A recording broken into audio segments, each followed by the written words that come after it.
Good evening, good morning, wherever you may be. This is Harriet Tubman bringing you the theatrical drama of the one-woman show of Harriet Tubman as I go abroad to assist a family in distress. I am Colonel Harriet Tubman to you. I put my time in working with the military on the 54 line. Yes, I was part of the 54.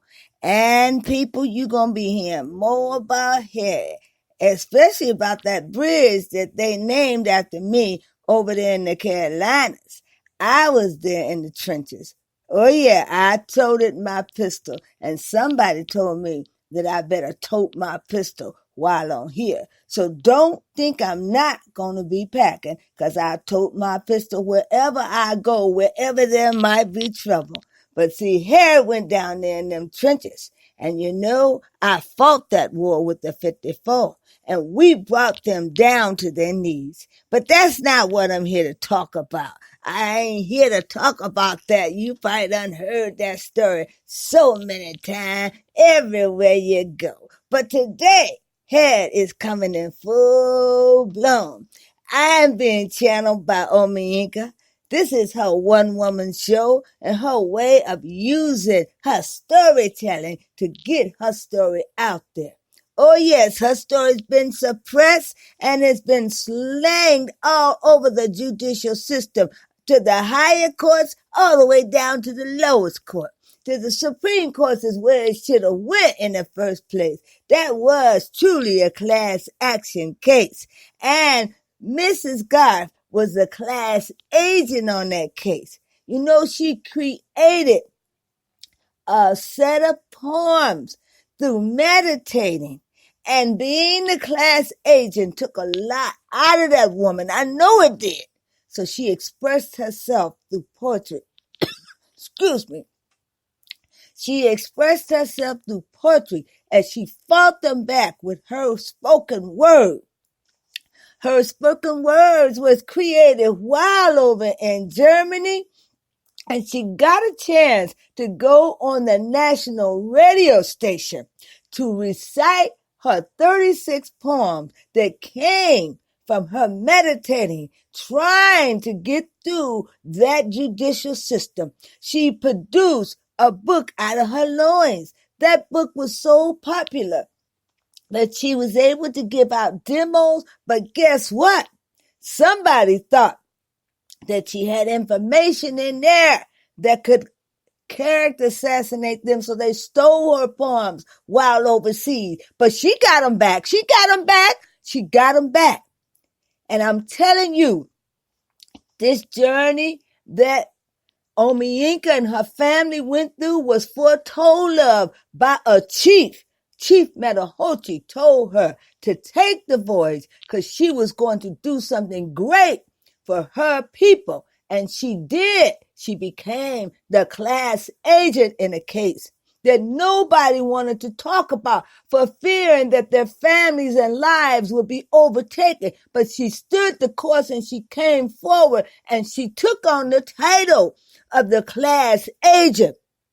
However, when she presented the cases of these other women, provider number 1, 2, 3, 4, and managers, when she said, tell your story, let it be known, stand up, they brought their cases to her and said, we must expose these centuries of discrimination that is going on in this child development department. We must.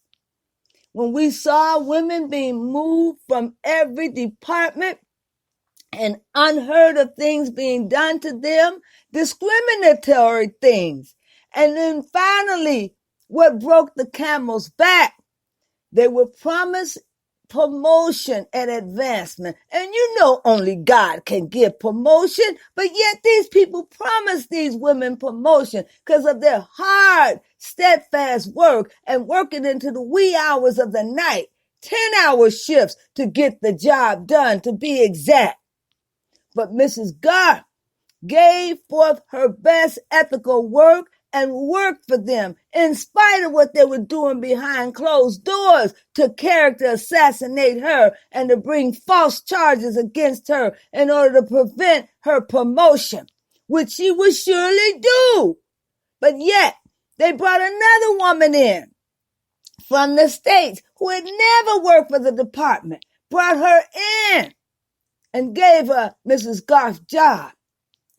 Even though this woman had failed at her work, she started giving out free child care, and she was cited on this.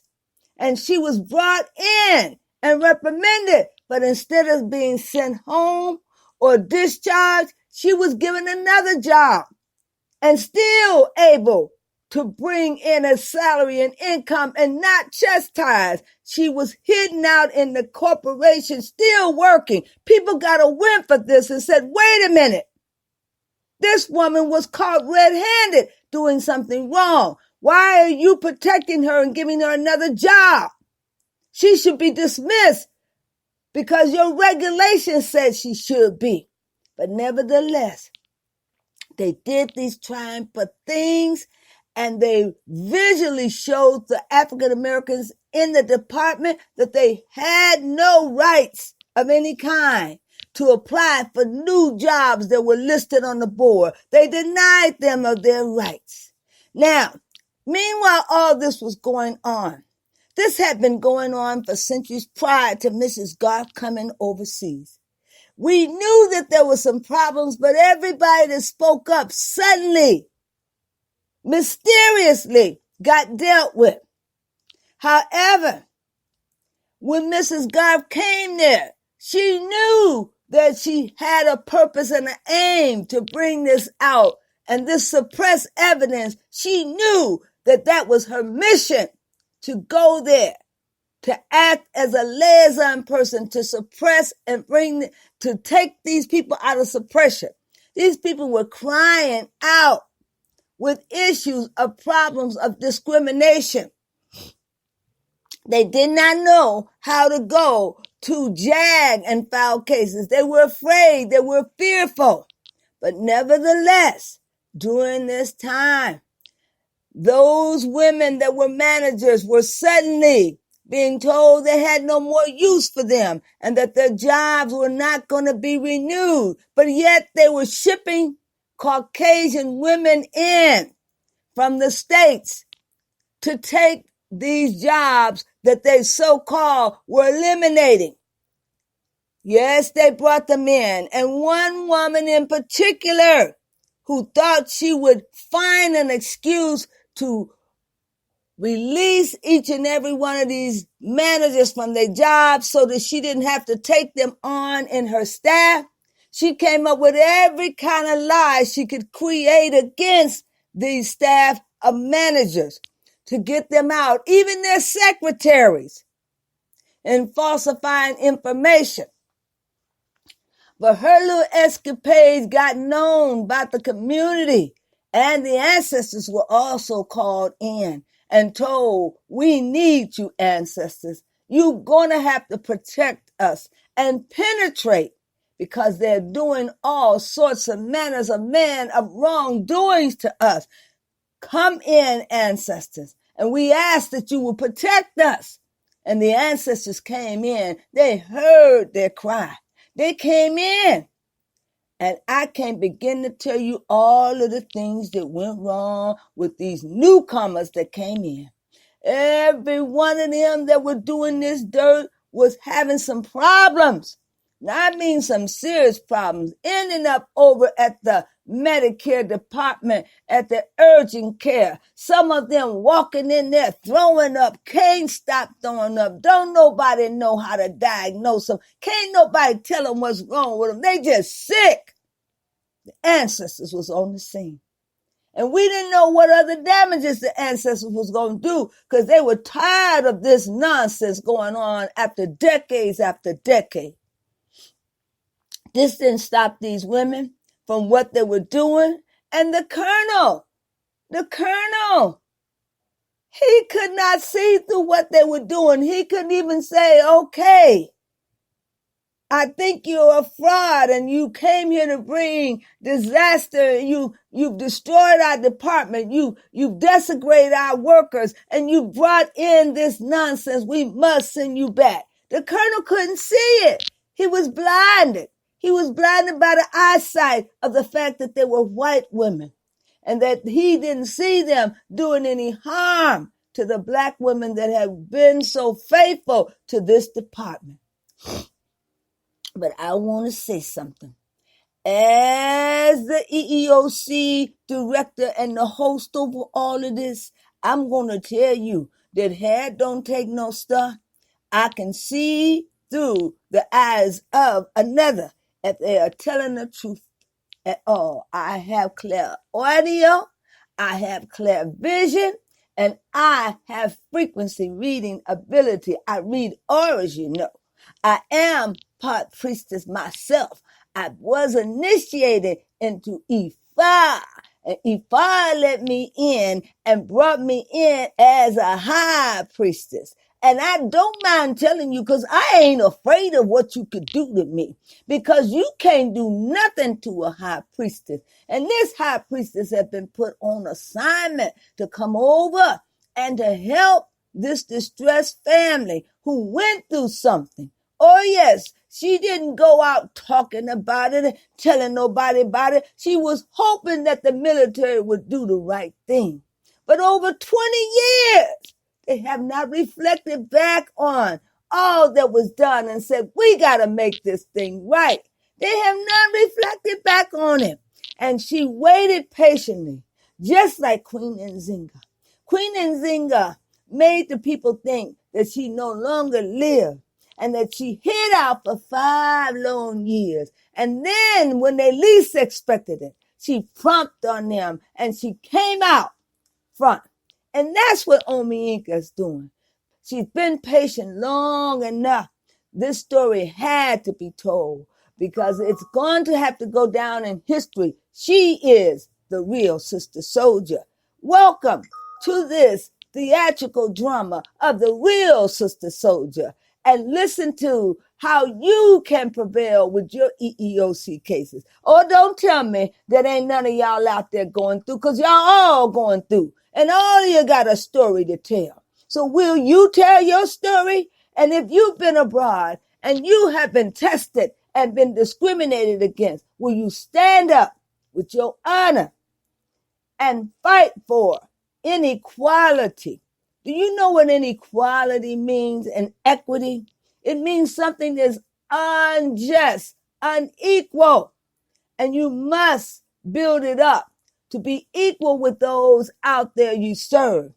And all I'm trying to do is to create equality and equity within the military. We believe in the military. We put our fingers up with the V side. We say, keep it straight at home and abroad. We believe in you, military. That is why Miss Garth came to serve you. Do you not know Miss Garth came from a dignitary family of military, and her great uncle served over in World War II and received the flag and the dignitary burial. And then her uncle's son, who also fought in World War I, he had came back with honors. And not to mention her 2 brothers that fought in Vietnamese War. One was a dog trainer and the other who worked in the management. She's had dignitaries before her that have fought in the war, that put their time in. They told her, sis, you going into the army. Do what you can do for your country. Support your country. And remember, it's an honor to be able to serve your country. She served her country well, but her country did not serve her. Her country let someone walk over her while in their presence and protection. Colonel DeYoung wanted to do something. He wanted to say something. He wanted to have gnashing of teeth because he was on his way to exonerate Mrs. Garth for a job well done. But then when he had the news hit him that somebody was bringing up some false charges, he knew that they weren't right. He knew it was a lie. But what did he do about it? He had the power. He had the authority. And many of you colonels and and dignitaries have the authority to make a change in the inequalities of our Black workers overseas. And the Black workers go uninhibited, and they take their families, they drag them along, and they're committed until death do them part. But they're not getting the same dignity and respect.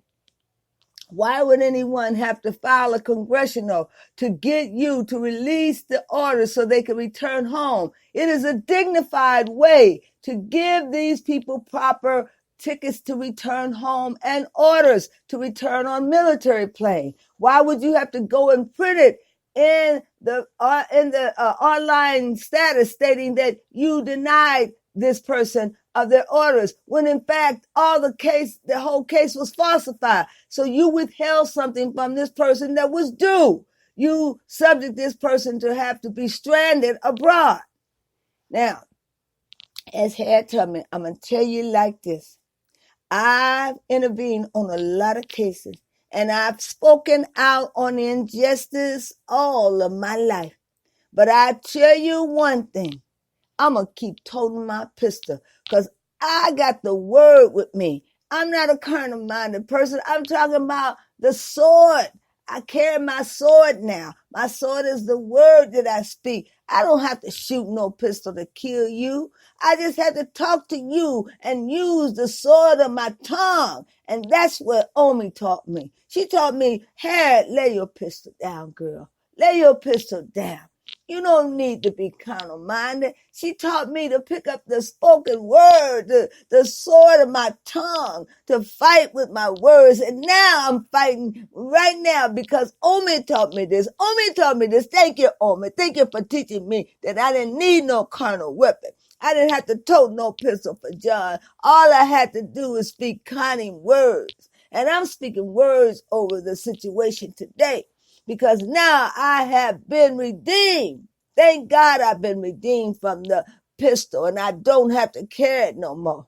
And I'm thanking Omi Inka because she's teaching me new things every day. And as she she's channeling me, bringing me back to this dispensation so I can tell her story. And I thank her for this one-woman show. This is a theatrical show, people. And whether you like it or not, I'm bringing it to you because this is how I can be revealed through her channeling me.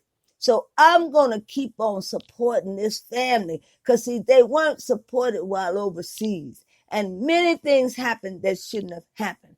And that EEOC case should have been resolved. And they should have admonished her and cleared her record and put her back to work and gave her vacation with pay. Not only that, released her pension so that she could have a pension to retire on. They tied up all her money and prevented her from getting everything that was rightfully hers. Well, none of this is going to keep on going on as long as Harriet's around. Harriet's going to speak against it. Harriet's going to talk on it. And today I'm talking on it because there's too many people that think Harriet ain't got nothing to do with it. But Harriet got everything to do with it because I am an ombudsman person and I am an advocate. And I'm advocating on behalf of those souls who couldn't speak out for themselves. Do you know all the time that Miss Garth was abroad, the government of the Germans wanted to help her and make her a citizen, but she did not fall to that level. She said, no, I cannot forsake my country. I will not give up my citizenship, all in the name of your services. I must remain true to my country. And she has remained true to her country. But the question is, has her country remained true to her? Have they supported this family? Have they come in to aid her, to talk about why they put an offer on the table that they all agreed upon? And then by some strange fitting of imagination, that they claim it was turned around and that the offer was taken off the table. Why? She didn't change the amount. She persistently agreed upon the amount that they were willing to pay. But why would they tell a lie and say that something happened where they had to remove the offer? No.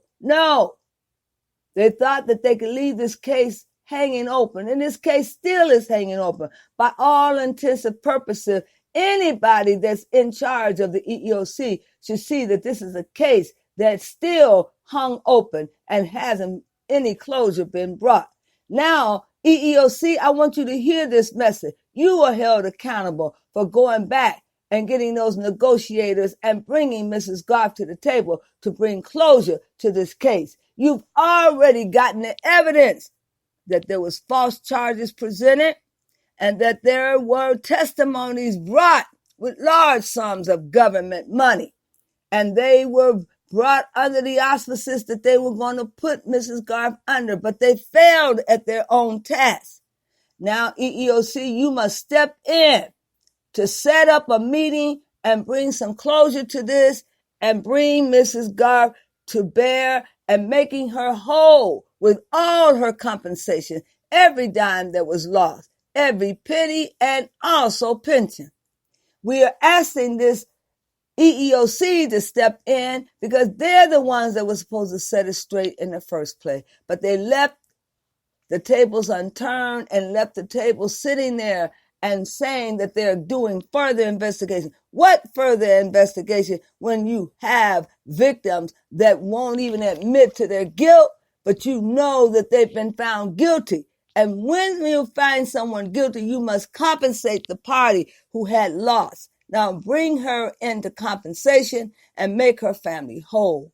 There's not much that we could talk to you about your position. But if you're an honorable officer in the military, then you should step in and say something too. There were many women that lost their jobs and that were displaced, all in the name of bringing a group of white women in to take their job. These black women were in position for promotion. However, they were denied that promotion and someone else instead. This sounds like bringing those foreigners from overseas and taking away all those field hands jobs and giving it to those immigrants. Well, I want to say this is a sign that reparation is on the rise and is going to be paid out, because the reparation should have been paid out and extended to this family because they had great loss on the account of the military. And the military could have did something to chastise those women by sending them back home on a flight and denouncing their positions and exonerating every one of the black women that worked so diligently for the United States Army. They left in shame and they were broken. So there must be a date. If there's any television broadcasters out there that would like to have this show on their, have this particular discussion on this show, I am eager to talk to you, because this can be made into a film and we could take it to another level, because things that are suppressed and hid, people tend to want to keep them buried. They don't want them to come out front. But unfortunately, through the help of Harriet Tubman, I'm bringing them out front. I'm talking about them and I'm addressing them, and nothing can stop us now. This is a theatrical drama and you can't do nothing about it, because the master has given me permission to speak on the topic and to bring out those things that were hidden and suppressed, and they're out there now.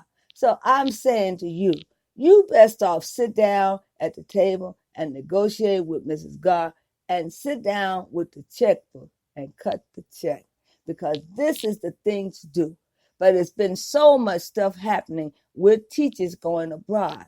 So many teachers have put their lives on the line and committed themselves to helping the United States Army, in the Navy, in the Air Force, in the Marine, helping the military to raise their soldiers' children, to protect them, to teach them, to aid them. And this is the thanks that we get for it. No, it cannot end like this. It must be a better ending, a more happier ending. So we've got to do something to turn things around. And because we have a theatrical drama under our one-woman show, We urge you to support us and to listen in, because all that we say has some truth in it. You can go back and listen to the shows on demand where Harriet was talking about her job as an Underground Railroad. But let me let you in on a little secret. They recorded that wrong because, see, I was a conductor of a real underground train. It wasn't no people trying to get free, passing them from one house to another. It was real people who were working, trying to get out of contracts. And the only way they could get out of the city was to go underground to the railroad train. And I was one of the conductors. And I helped them out of that situation. And I'm now here helping Omi out of this situation. That's what underground conductors do. We conduct real railroad trains. And I'm going to be conducting this investigation to make sure that it doesn't get buried. Once again, we're bringing it to the light so that all will know about it. And I thank you so much for your time and listening to the sound of Harriet's voice. And getting into this theatrical drama has been something great for me. I've been able to help many people to talk about this story. And Omiika and her family is one of them. I thank Omiika for channeling me and bringing me forth as a real human being, as a person that is amongst the ancestors. Now, I want to tell you, the ancestors are still standing with me, and they're going to be standing with me. And better not no harm come to Omiika and her family. Better not no phone calls be made to her, or no threats, because I can't begin to tell you what the ancestors will possibly do. They're not kind like Harriet. They don't speak as kind as I do. Sometimes they're a little bit more rough, and you don't want to deal with no ancestor because ain't no telling what they might do. But you better keep your hands off this family. You've done enough dirt to this family. And don't go coming in like the government, easing up on her and her family. And don't go telling her things you're going to threaten to do. Because, see, you better make sure you can put that in action. Because if you can't, the ancestors coming after you. I'm telling you right now, down to the third generation. You don't have to guess on it. Just believe on it. It's factual. And Omi didn't get out of that situation because of herself. It was in spite of herself and in spite of all of the ancestors that supported her. This is a victory. We're going to have a victory, y'all, and you're going to help us have that victory. And Omi will say that she has gotten full commencement and made whole of all of her losses. And I just tell you right now, I'm going to keep on speaking on it. As much as Omi want me to come and speak, I'm going to be here to talk on it. So you best to believe it. I'd like to thank you for coming in to our theatrical drama system for the One Woman Show on Harriet Tubman. Please do listen to my other shows on demand. I am here to serve you. I am your advocate. Oh, devil. And Baba Booey to you, y'all. Thank you so much. Thank you, thank you, thank you.